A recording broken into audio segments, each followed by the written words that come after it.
بسم اللہ الرحمن الرحیم۔ السلام علیکم ناظرین و سامعین، میری آج کی ویڈیو ان مسلم سائنسدانوں کے بارے میں ہے جن کی قدر ان کی زندگی میں نہیں کی گئی۔ ناظرین، مسلم سائنسدانوں کا جو حال، جو حشر مسلمانوں کے ہاتھوں ہوا، وہ عوام کو نہیں بتایا جاتا۔ آج بڑے فخر سے کہا جاتا ہے کہ وہ ہمارے مسلم سائنسدان تھے، اگرچہ علم کا کوئی مذہب نہیں ہوتا۔ ان میں سے چند سائنسدانوں کا مختصر احوال پیش خدمت ہے۔ یعقوب الکندی فلسفے، طبیعیات، ریاضی، طب، موسیقی، کیمیا اور فلکیات کا ماہر تھا۔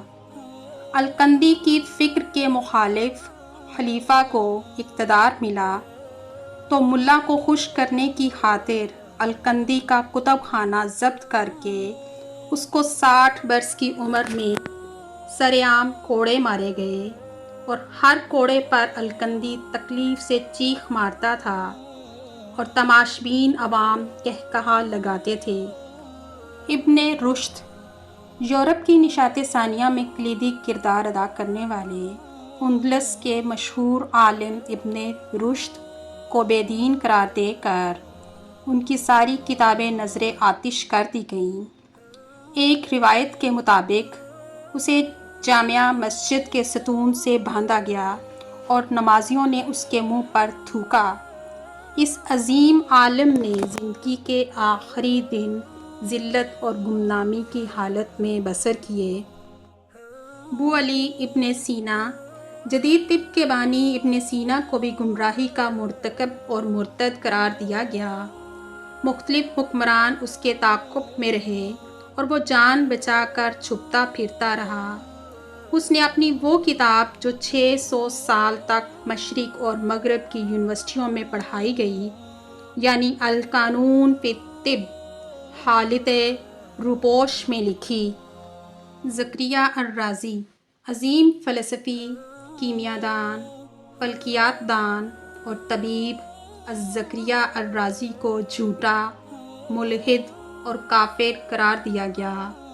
حاکم وقت نے حکم سنایا کہ رازی کی کتاب اس وقت تک اس کے سر پر ماری جائے جب تک یا تو کتاب نہیں پھٹ جاتی یا رازی کا سر۔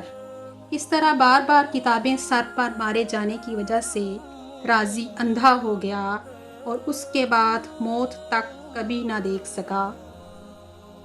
جابر بن حیان، جسے مغربی دنیا انہیں جدید کیمیا کا فادر کہتے ہیں، جس نے کیمیا، طب، فلسفہ، فلکیات پر کام کیا، جس کی کتاب الکیمیا اور کتاب السابعین صرف مغرب کی لائبریریوں میں ملتی ہے۔ جابر بن حیان سے انتقامی سلوک کیا گیا۔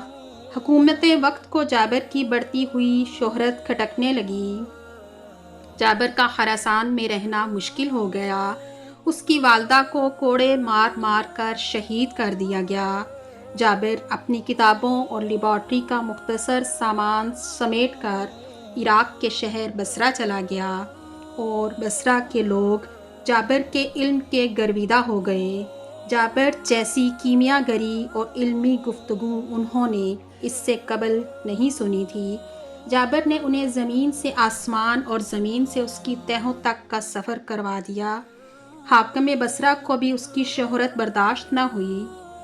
حاکم کے درباری جابر کی بڑھتی ہوئی علمی شہرت اور مسلکی اختلافات کو حکومت کے لیے خطرہ سمجھنے لگے۔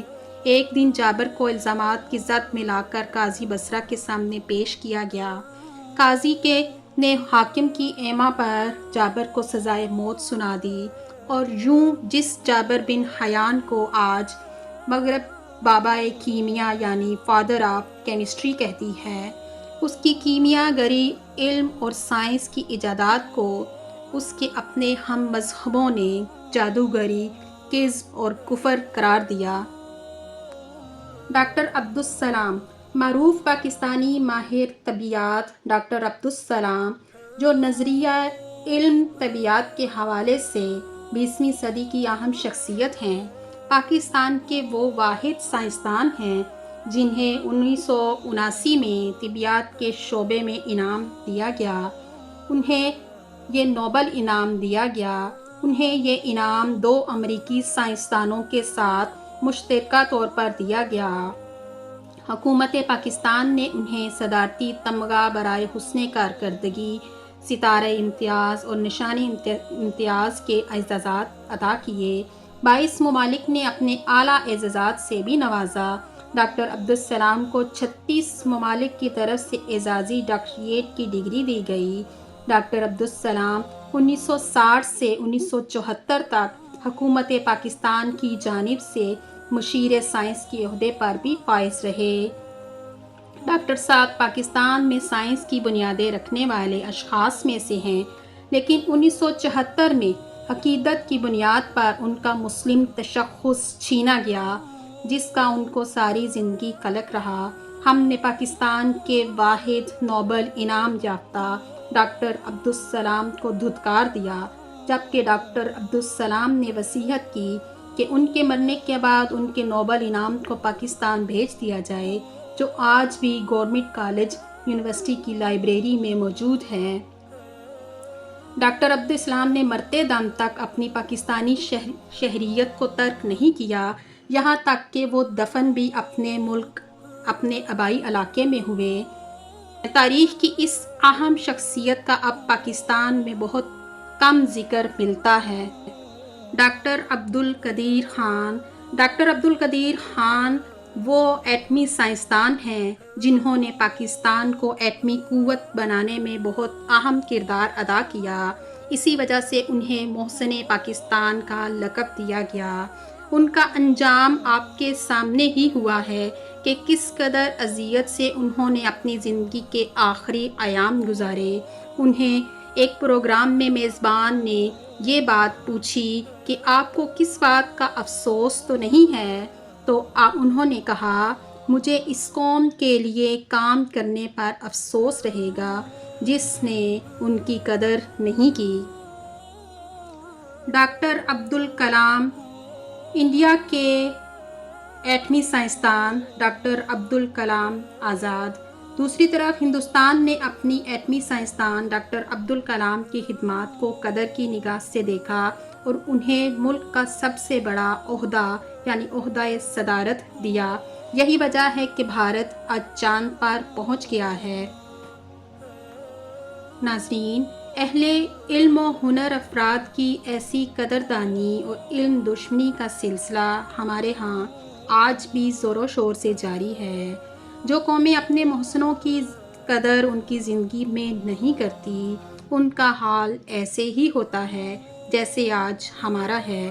اللہ تعالیٰ سے دعا ہے کہ وہ ہمیں اپنے محسنوں کو یاد رکھنے اور ان کی قدر کرنے کی توفیق عطا فرمائے۔ آمین یا رب العالمین۔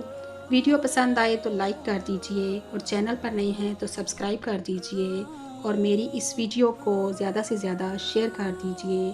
آپ سب کی سماعتوں کا بہت بہت شکریہ۔